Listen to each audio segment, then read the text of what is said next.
써머신 모음의 인간의 베일을 얼마 전에 다 읽고 독후 영상 기록을 남겨봐야 되겠다라고 생각을 해서 정리를 한번 해봤습니다. 영국 작가 써머신 모음의 생애를 먼저 보니까 1874년부터 1965년까지 91세를 살다 가셨네요. 65년도에 소천하신 그 연도를 보고서 제가 태어난 연도랑 10년 정도 전의 분이다라고 생각을 하니까 굉장히 오래되신 분이다라고 생각을 했는데 동시대에 살 수도 있었겠구나라는 생각을 하니까 또 다르게 느껴지더라고요. 써머신 모음은 프랑스 파리에서 영국인 부모 사이에서 태어났다고 해요. 그런데 어린 나이에 부모님이 일찍 돌아가셨고 그래서 다시 영국으로 건너가서 목사인 작은아버지 밑에서 자라났다고 합니다. 작가가 되기 전에 런던 병원에서 또 의학 공부도 하고 의사 자격증도 취득했기 때문에 그의 작품 전반에 이렇게 의학자적인 관찰자적인 시선이 많이 담겨져 있는 것을 알 수가 있습니다. 써머신 모음의 작품의 특징들을 보면은 이 의학도 출신답게 인간을 너무 미화하거나 또 도덕적으로 우위에 두고 있지 않음을 알게 되는데요. 인간이 이제 아무리 고통을 겪고 또 정신적으로 성숙해졌다라고 착각을 해도 본능과 또 충동 앞에서 여지없이 무너지는 나약하고 균형 잡히지 않는 존재다라는 것을 폭로하고 있습니다. 사람이 위대한 깨달음을 얻을 수 있고 또 그러고 인해서 변할 수 있어도 또 너무나 사소하고 너무나 작은 그 욕망의 본능적인 부분에 있어서 다시 미끄러지는 그 모습을 그리고 있는데요. 고통과 고난을 겪고서도 완전하게 이제 성인 군자나 도덕적인 인간으로 이렇게 변모되었다라고 해피 엔딩으로 글을 마무리하고 있는 것을 거부하고 있는 경우들이 책에서 많이 나타납니다. 어쩌면 맞는 말일 수도 있을 것 같아요. 성장은 하지만 여전히 본능에 흔들리고 또 똑같은 실수를 반복하는 것이 또 사람의 인생이 아닐까. 끝없이 모순을 갖고 살아가는 존재라는 그 작가 특유의 냉철한 세계관이 많이 반영되어 있습니다. 그의 주요 작품으로는 인간의 굴레에서라는 작품이 있는데요. 인간의 그 내면의 그 욕망을 다룬 작품이고요. 또 우리 폴 고갱의 영감을 받아서 그 예술과 속세의 갈등을 그린 달과 유펜스 그 작품이 있습니다. 그리고 또 1차 세계대전 직후에 이제 물질주의가 팽배하고 세속적인 그런 성공을 추구하려고 했을 때 이를 거부하고 삶의 의미와 영혼의 구원을 다룬 그 면도날의 책들이 대표 작품이 있는데요. 저는 이제 인간의 굴레에서랑 달과 유펜스, 인간의 베일은 읽었고 면도날은 아직 읽지 못했네요. 근데 그의 작품들의 공통적인 특징으로 보면은 인간의 의성과 또 이기심, 호양심을 가감없이 이제 파헤치고 있어요. 그래서 그 과정을 통해서 결국에 삶의 의미와 구원을 찾아가는 인물들을 그리고 있음을 알 수가 있습니다. 이 오늘 읽은 이 인간의 베일 이 책은 서머시 몬이 51세에 내놓은 작품이다라고 합니다. 인간의 베일의 작품 배경을 보면은 시대적인 배경은 1920년대 영국 식민 통치 아래 있었던 그 홍콩과 또 전염병인 콜레라가 창궐한 그 중국 오진 메이탄푸가 배경이 됩니다. 줄거리를 간단하게 좀 정리를 해보면요. 허영심이 많고 또 사교계를 사랑하는 여인인 키티가 나와요. 이 키티는 사회적인 체면과 어머니의 압박에 못 이겨서 결혼 정년기를 이제 살짝 지났을 때 그때 때마침 사랑 고백을 한 그 조용한 세균학자인 월터와 결혼을 하게 됩니다. 어린 동생이 자기보다 먼저 약혼을 했고 본인보다 먼저 결혼했을 때 그 받는 그 압박감을 피하기 위해서 정말 갑자기 결혼을 결심을 하고 월터와 이제 결혼하자마자 홍콩으로 건너가게 되는데요. 근데 그 홍콩에서 매력적인 유부남 관료인 찰스를 만나게 돼요. 그리고 그와 곧 이제 불륜에 빠지게 되고 스스로 사랑이라고 여기게 되죠. 근데 이제 불륜에 빠지는 이 장면을 남편 월터에게 이제 들키면서 사건이 시작되고 있습니다. 남편 월터는 키티에게 너무나 지극정성으로 잘했는데요. 그렇기 때문에 오히려 더 배신감에 너무 힘들어했고, 이로 인해서 이제 키티에게 대한 복수자 형벌로 당시 콜레라가 창궐했던 그 사람들이 다 죽어가는 중국 내륙의 땅에 의사로 자원을 하게 됩니다. 그리고 키티에게 제안을 하죠. 나와 함께 가든가 아니면은 내가 이혼 소송을 걸겠다라고요. 하지만은 키티는 이 말을 듣고 오히려 해방감을 느끼고 본인에게는 이제 찰스와 결혼하면 해피엔딩으로 마무리되지 않나라는 생각을 하게 됩니다. 하지만 찰스는 키티의 말을 듣고 자신의 가정을 지키는 것, 사회적인 지위를 그대로 누리는 것을 선택을 하면서 키티를 가차없이 버리게 됩니다. 키티는 어쩔 수 없는 상황에서 남편과 이제 그 죽음의 땅으로 보이는 그 오지로 동행하게 되는 결과가 됩니다. 그곳에서 그런데 키티는 사람들을 만나게 되는데요. 본인의 기존에 살았던 삶의 방식과 너무나 다르게 죽음을 두려워하지 않고 헌신적으로 환자를 돌보는 수녀원들의 봉사를 보고서 깊은 감명을 받아요. 그리고 또 그런 삶에 좀 초탈한 그곳 현지에서 근무하는 워딩턴이라는 일을 만나서 자신의 이제 속물적인 과거를 처절하게 반성하고 또 이를 통해서 정신적으로 성장하게 된다라는 내용입니다. 키티를 보면 소설 초반에는 굉장히 사회적인 명예, 사교적인 그런 화려함, 그리고 멋진 결혼만을 바라면서 자기 중심적이고 허영심이 강한 인물이었습니다. 그래서 부모의 기대에서 또한 부담감이 너무 컸었고, 그래서 나중에 이제 시기가 돼서 사랑 없는 결혼을 선택했고, 찰스와의 불륜도 굉장히 사랑이라고 여겼었는데 죽음의 공포와 마주 있었을 때 스스로 자기 자신을 돌아보며 다시 이제 환골탈퇴하는 모습으로 거듭나는 인생으로 나오게 되고 있고요. 또 반면에 월터라는 이제 남편은요, 세균학자고 굉장히 뛰어난 지식인이었는데 인격적으로 또 굉장히 괜찮은 사람이었지만 감정 표현에 좀 서툰 사람이었고, 아내를 사랑했지만 또 그 사랑의 모습이 너무 편협하고 또 집착이 있었다라는 것을 알 수가 있어요. 그래서 나중에 이제 키티의 외도의 충격으로 복수심으로 메이탐부로 자원하게 되고 마지막에는 콜레라에 걸려서 죽음을 맞이하게 됩니다. 또 다른 인물인 아까 그 불륜남이었던 찰스 타운텐트도 이 사람은 굉장히 이제 기회주의적이고 비겁한 사람으로 그려져요. 불륜을 즐기면서도 사회적인 안위나 또 지위가 위태로워지면 가차없이 그 상대방을 이렇게 버릴 수 있는 사람으로 묘사가 됩니다. 그리고 워딩턴이랑 원장 수녀들이 이제 새로운 시각으로 키티에게 세상을 보게 돕는 그 멘토들로 나오는데요. 그들의 삶을 통해서 어떤 한 키티라는 인물이 기존의 편협한 자기 틀과 세계관을 깨뜨릴 수 있는 것을 도와주는 존재로 나오게 됩니다. 이 인간의 베일 이 책은 실제 서머신 모험의 경험이 투영된 작품이라고 합니다.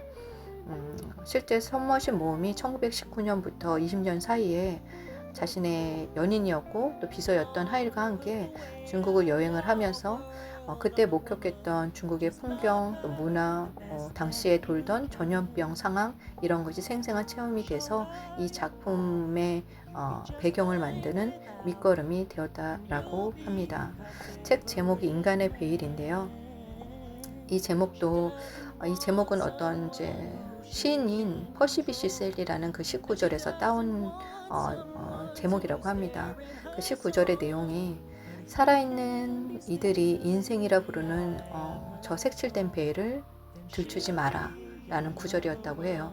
그래서 삶이라는 환영으로 살아가는 이들, 저마다 인간은 환상을 가지고 있잖아요. 그 환상이 사랑이나 허영, 뭐 여러 가지 뭐 보여지는 겉모습, 그 색칠된 베일을 쓴 채 세상을 바라보고 있는데, 이것이 평소에는 되게 아름답고 화려하게 미지만 어쩌면 허영이나 환상이나 거짓사랑 등 삶의 껍데기일 수 있다라는 거죠.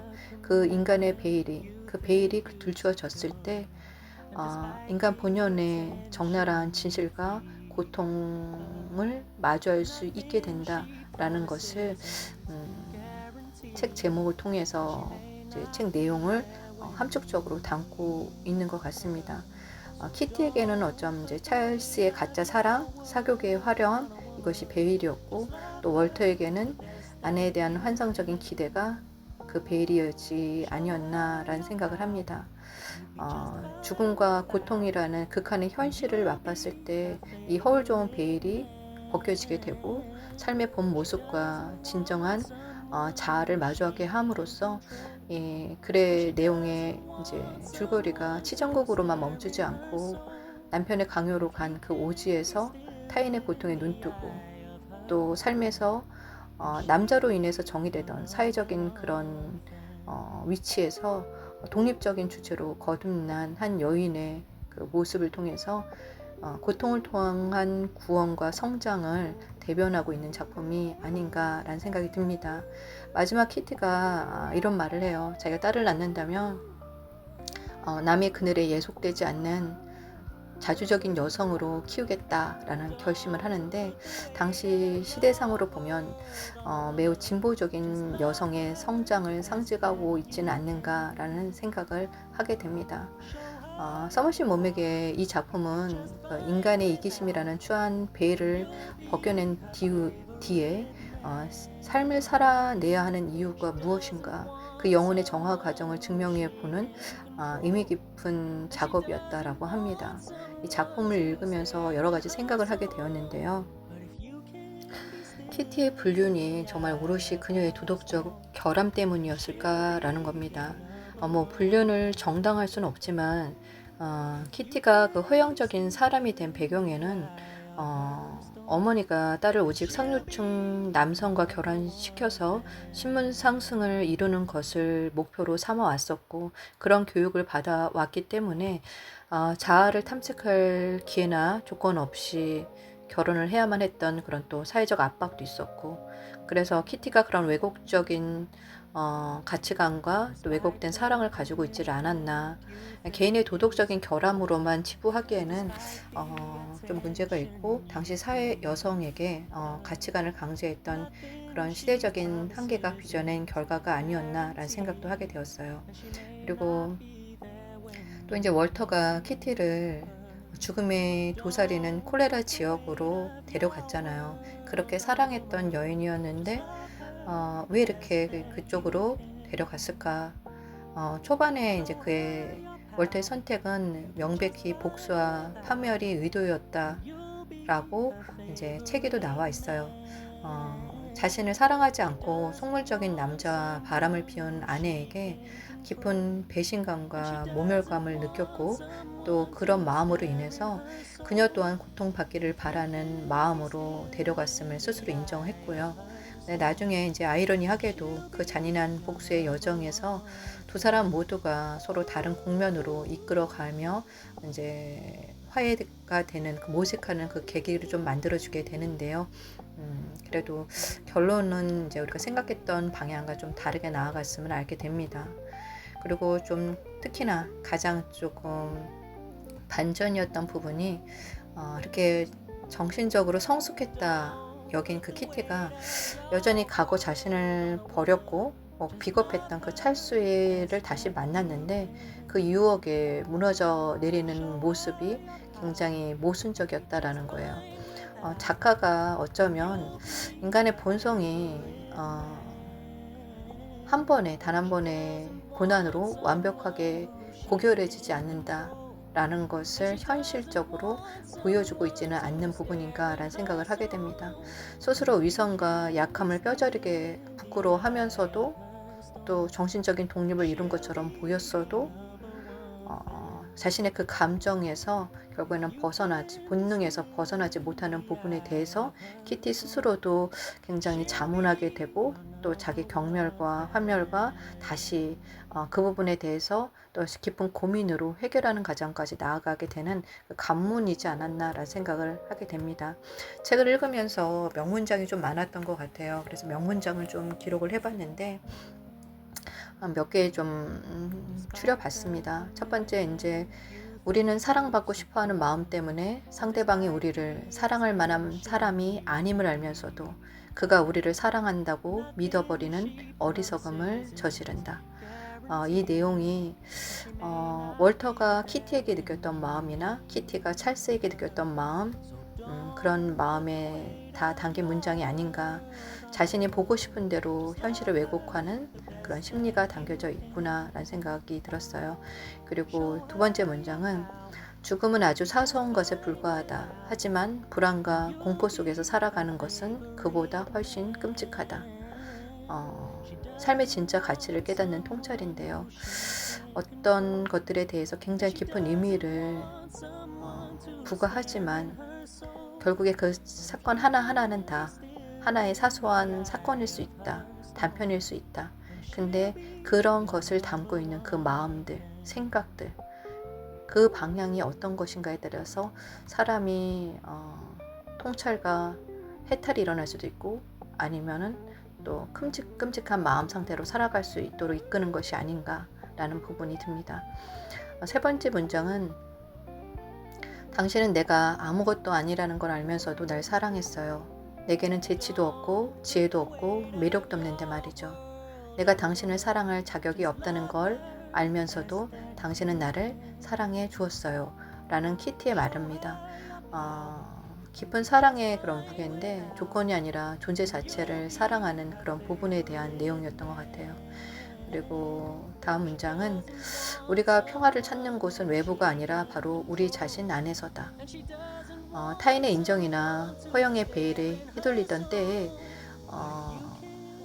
결국에는 그곳에서 뭔가 평화를 찾으려고 하지만 결론은 구원과 평화는 자신의 내면 안에 세우는 것이 결국에는 우리 안이 어떻게 만들어지는가가 중요하다. 거기 안에서 평화를 찾아야 된다라는 부분이 인상 깊었어요. 세상에서 평화를 찾으려 하는 것은 환상일 뿐이다. 평화는 오직 진실을 마주할 때 비로소 찾아온다라는 거죠. 허위와 환상의 장막을, 즉 베일을 벗어내고 추하고 가혹해 보이는 현실 자체라도 진실과 마주했을 때 비로소 그 영혼이 해방이 되고 성장을 이룰 수 있다라는 책의 메시지가 담겨져 있지 않나라는 생각이 듭니다. 그리고 또 다른 문장은 이 부분도 많이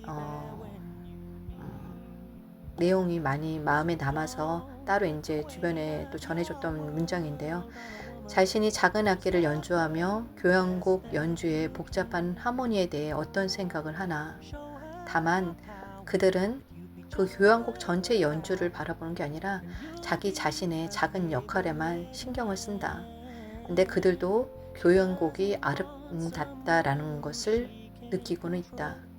하지만은 여전히 그 아름답고 그런 교향곡 안에서 자기들이 맡은 작은 악기 연주하는 역할에 만족하고 있다라는 부분입니다. 우리가 살아가는 인생과 삶도 이런 맥락이 아닐까 라고 여겨졌어요. 뭔가 거대한 것을 이루려고 거대한 그림을 보는 게 아니라 각자가 맡은 자기의 삶의 부분에서 의미를 두고 만족해 나갈 때 전체의 하모니를 이룰 수 있다라는 것이죠. 그리고 또 하나 부분은 월터의 죽기 전에 마지막 그 말이었는데요. 키티에게 하던 말이었어요. 죽은 건 개였어. 이게 무슨 말인가 라고 했는데 책 뒷부분에 보면은 바로 부연 설명이 나옵니다. 월터가 죽기 전에 자신이 마음을 담은 것을 어떤 글의 내용을 이제 빌려서 인용해서 한 말이었는데요. 독이 퍼져 죽는 건 사람이 아니라 바로 개였다라는 거예요. 부정한 아내가 복수심과 증오로 가득한 자신, 둘이 비교를 하는데 실질적으로 죽은 것은 자기의 아내였던 키티가 아니라 끝까지 용서하지 못했던 자기 자신이었다라는 거죠. 이 예문은 실질적으로 그 광견병 걸린 개가 사람을 물었어요. 그러면은 그 미친 개한테 물린 사람이 죽어야 되는데 나중에 보면은 죽은 건 개였어 라고 나오거든요. 월터가 자기 자신한테 하는 말이에요. 끝까지 아내를 용서하지 못했고 사랑에 대한 집착과 복수심이 결국엔 자신을 파멸시킨다 라고 얘기하려고 했던 거죠. 오히려 키티는 그 과정에서 자신을 돌아보고 상처를 치유하고 살아남게 되었으니까요. 자연과 자기 수용을 통해서 용서와 화해를 배워서 살아남은 키티와 또 끝까지 용서하지 못해서 죽음에 다다른 월터의 모습이 담겨져 있는 게 바로 그 문장이었던 것 같습니다. 또 다른 말은 워딩턴의 말이었는데요. 모든 존재는 걸어가는 영원한 길이지만 어떤 존재도 그것을 만들지 못합니다. 그것 자체가 존재하니까요. 이 문장은 노자 사상인 도를 문학적으로 비유했다라고 나와 있는데요. 작가가 이제 중국 오지에서 불교와 또 동양 사상을 접하면서 인간의 내면의 평화를 찾아가는 여정과 결이 닿아 있는 대목입니다. 워딩턴이 이제 삶을 초탈한 사람의 그런 모습으로 많은 키티에게 도움을 주는데 바라보는 시선도 좀 다르게 키티에게 이끌어주고 있고요. 그가 했던 말 가운데 그것은 만물과 무지요. 그로부터 모든 것들이 자라나고 마침내 그것으로 모든 것이 돌아갑니다. 라고 이야기를 하는데 형체가 없어서 무처럼 보이지만 우주의 모든 생명과 사물이 결국에는 그로부터 태어나고 또 다시 결국에는 그 품으로 돌아간다라고 이야기를 하고 있는 거예요. 각이 없는 네모고 귀로 들을 수 없는 소리다 라고 나오는 부분도 노자의 도덕경에서 대방무라는 유명한 말로 나오는데요. 모서리가 너무 크면은 그 네모의 그 각 같은 게 보이지가 않잖아요. 너무나 큰 소리도 결국에는 너무나 크기 때문에 들을 수 없는 거죠. 우리가 유한한 감각이나 이성으로서는 완전하게 정의할 수도 없고 또 알 수도 없는 것들. 사람의 오만과 허영을 내려놓고 자연 앞에서 굉장히 작은 존재라는 것을 수용하면서 아는 자들이 결국에는 내면의 평화와 영원함에 이룰 수 있다라는 것을 작가는 얘기하고 싶었던 것 같아요. 이 모든 진리의 그런 말을 워딩턴이 얘기를 하면서 마지막에 그 사람이 위스키를 대여섯 잔 들이키고 난 다음에 하늘의 별을 바라보면서 아마도 그럴 것이야 라고 얘기를 합니다. 철학적이고 거창한 진리 가운데서 또 이를 너무나 이제 대단하게 너무 무겁게 받아들이는 것이 아니라 그냥 가볍게 받아 넘기면서도 솔직하게 이거를 품을 수 있는 그 여유로움, 초월함, 해탈함 이런 태도를 가지고 있는 사람이구나. 워딩턴이 키티가 남편이 죽은 건 걔였어 라고 말했을 때 못 알아들었을 때 워딩턴에게 이것을 묻는 부분이 나오는데요. 워딩턴은 그때도 이 모든 부분에서 통찰을 하면서도 섣부른 판단과 또 위로를 하거나 또 폭로를 하지 않아요. 성숙한 인간의 모습을 보여주고 또 키티에게 그런 것을 이제 전해주는 역할을 하게 됩니다. 키티가 그 영향을 받아서 자기 자신의 한계와 또 자신의 부족한 부분들 그리고 남편 워터와 어떻게 이제 화해를 하고 싶은지에 대한 그런 부분들이 마음에 담긴 게 이제 한 대사로 나오는데요. 그 대사 중에 하나가 장터 노점에서 진주 목걸이나 단비꽃들을 찾지 마세요 라는 말을 해요. 이 말은 자신이 가진 타고난 속물성 한계를 변명하지 않고 있는 그대로 솔직하게 인정을 하면서 자신에게 지성과 교양을 이제 강요하는 남편에게 나는 이런 한계를 가진 사람이야 라고 얘기를 하고 나에 대한 거짓 환상에서 벗어나고 정말 자기 자신과도 화해하고 나랑도 화해하자 라고 이야기하고 있는 부분이 나옵니다. 어리석음 자체가 또 모순 덩어린 자체가 냉정하게 고발되어야 될 부분이다라는 것보다 그 자체를 연민으로 받아들일 때 또 용서와 구원이 시작이 되고 또 부족함과 약점을 인정하면서 같이 더불어 살아가는 것이 결국에는 성장한 성숙한 성인의 모습이 아닌가라는 것을 알게 됩니다. 반면에 이런 고통과 고민 없이 그대로 자신의 가진 것을 누리고 하나라도 버리려고 하지 않았던 그 찰스는 나중에 키티와 또다시 관계를 맺으면서 그 부분에 대해서 심하게 자기 비판과 경멸에 들어서고 더 이상 찰스를 보지 않겠다라고 나는 돼지와 다름없다. 내 동물적인 한계의 부분, 본능의 한계의 부분에 대해서 이야기하는 그 키티를 향해서 찰스는 그런 말을 합니다. 우리가 왜 좋은 친구가 될 수 없는지 이해를 못하겠다. 난 막대기나 돌멩이가 아니야 라고 얘기를 합니다.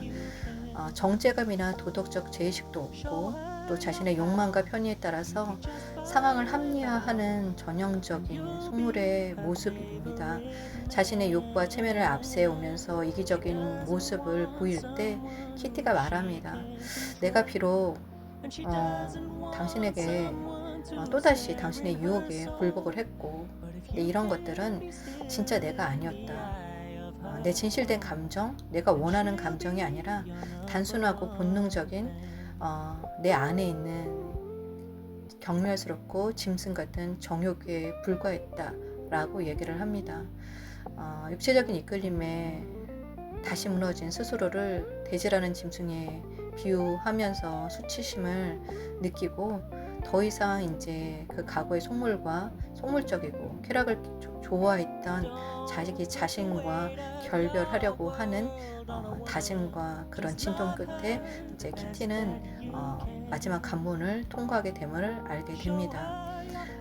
인간의 불완전성한 그런 그림자를 드러내주는 그런 결말들이 이 책의 반전이지 아니었나라는 생각을 하게 됩니다.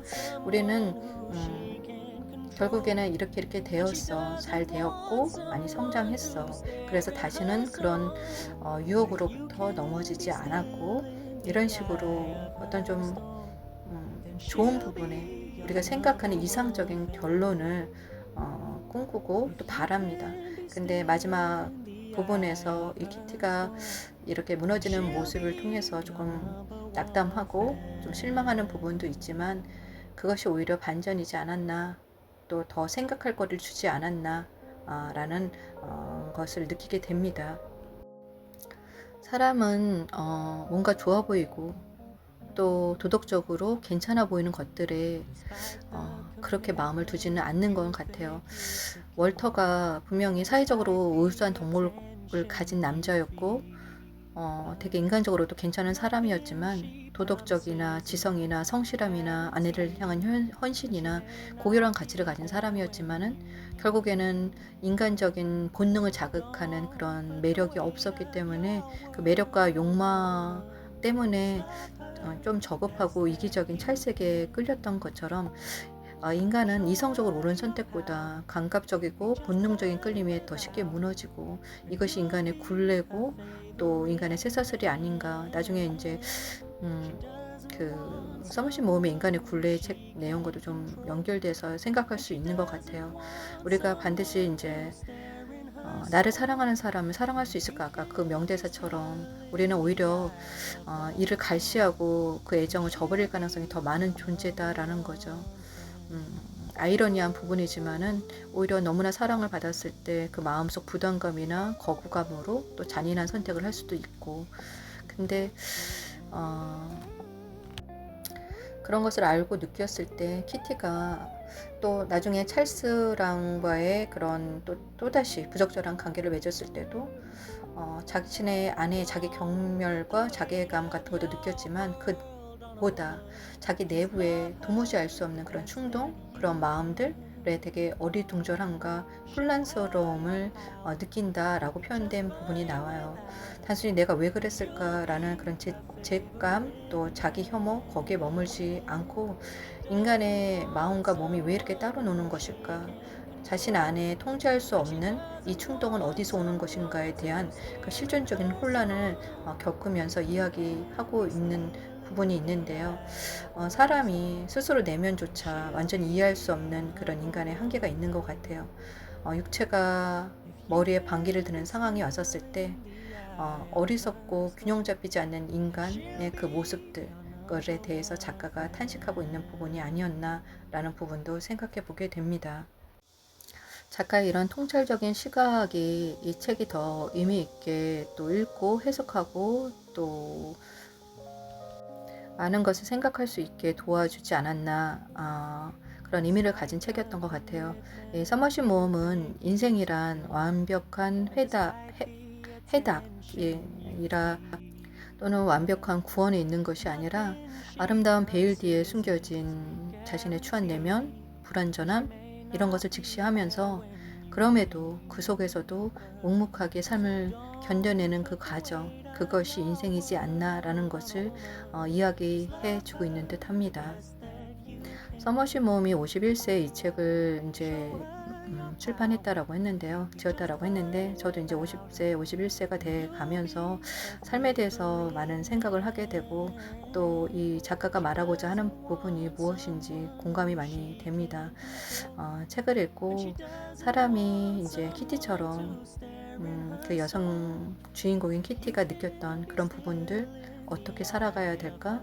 또 자신의 내면의 여러 가지 그 감정적인 부분, 이성적인 부분, 본능적인 부분, 나아가야 될 부분들이 부딪혔을 때, 또 그런 것을 많은 시행착오를 겪었었을 때, 그래도 그 답을 알았을 때, 나아가는 방향이 달라지고 있음을 경험했던 것처럼 삶의 방향에 있어서 순간순간의 흔들림이 있을지언정 그 좁은 길을 걸어가는 과정을 기꺼이 선택하며 살아야 되겠다라는 생각을 하게 됩니다. 좋은 책을 읽고 또 많이 느끼고 또 이것을 기록하고 싶어서 영상을 남겨봤습니다. 책을 읽으면 책이 주는 힘이 있는 것 같아요. 내가 이미 느끼고 알았던 것에 대한 공감을 주는 부분도 있고 또 새로운 부분에 대한 배움도 있고 또 환기와 또 의미도 더해주는 그 시간들을 제공해 주는 것 같습니다. 좋은 책을 읽어서 감사한 시간이었습니다.